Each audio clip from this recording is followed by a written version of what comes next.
Hey everyone, this is Kevin from thechesswebsite.com, and today we're going to be looking at a nice little middle game tactic called the deflection. And what deflection is anytime your opponent is using one of his pieces to do too many things, you want to try to deflect or move that piece so that one of his roles is no longer being used. And in this case, if you look at it, looks like a very draws position. Both sides have the equal number of pawns. They both have a queen and a rook. It's white's move here, but white realizes that black has this rook on d8, and this rook on d8 is doing too many things. It's defending this back rank, and at the same time it's defending this queen on d6. So if somehow we can deflect this rook off of the d8, protecting this queen on d6, then we can capture with our queen. And what we can do is use deflection by rook to e8. As you can see here, we're attacking this king. At the same time, he has to retake. If he moves his king, then we can retake, and we're going to be up in significant material.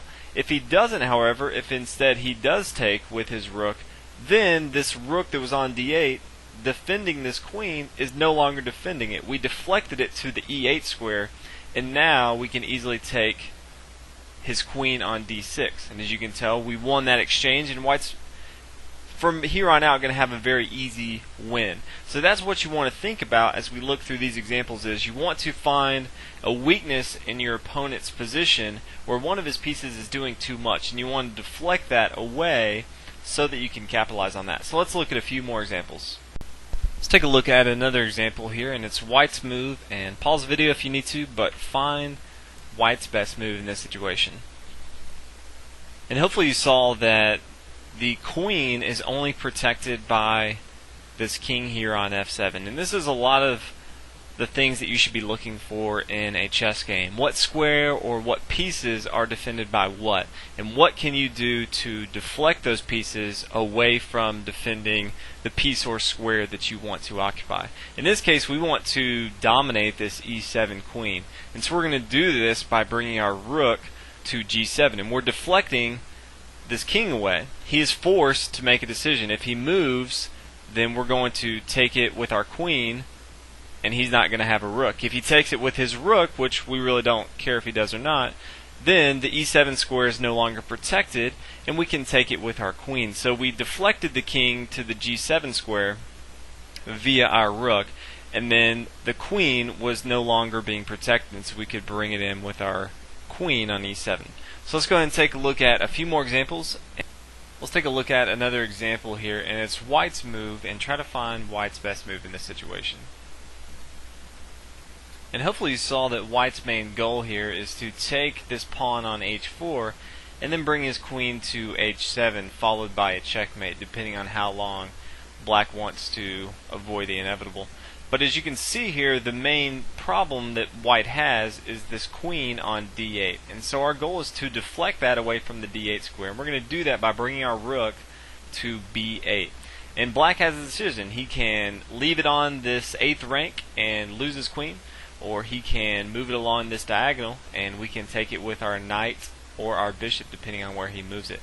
And if he does take it, as you can see already, we can bring our queen to h4, and then subsequently we can bring our queen to h7, depending on whatever his moves are. He can bring his queen down to b2 if he wants to, prolong the game. Depending on what he does, though, it's going to be checkmate very soon. So as you can see here, we gave up a rook, but it doesn't matter because all we really wanted was to bring our queen to h4 and not have him be harassed by this queen on d8. So let's go ahead and take a look at one more example about deflection, and then we'll go ahead and wrap it up. The last example we're going to look at is a pretty complicated problem if you've never seen it before. It's probably the most famous deflection problem that you've ever seen if you've ever taken a look at deflection problems. It actually comes from a real game taking place in 1920. So if you want to try to attempt and figure it out on your own, go ahead and pause it right now.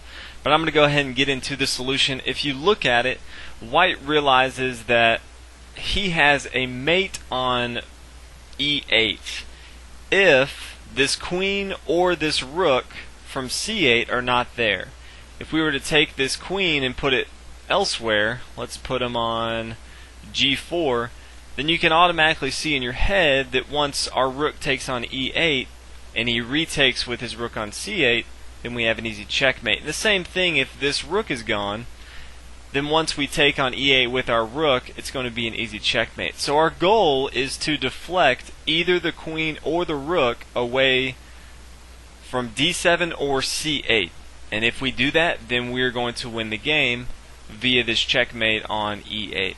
So our first goal and our first move is going to be queen to g4. It's a very important move, and we're trying to deflect this queen away from the d7 square. As you can already see, as we talked about before, if he does take, then it's going to be an easy checkmate for white here. So he can't do that. Instead, his best move, he can't come to c6 because we can take it, and he can't come to a4 because we'll just take it. So his best move, again, he has to defend this e8 square. So his best move is going to be to come to b5. And from here, we're going to bring our queen to c4.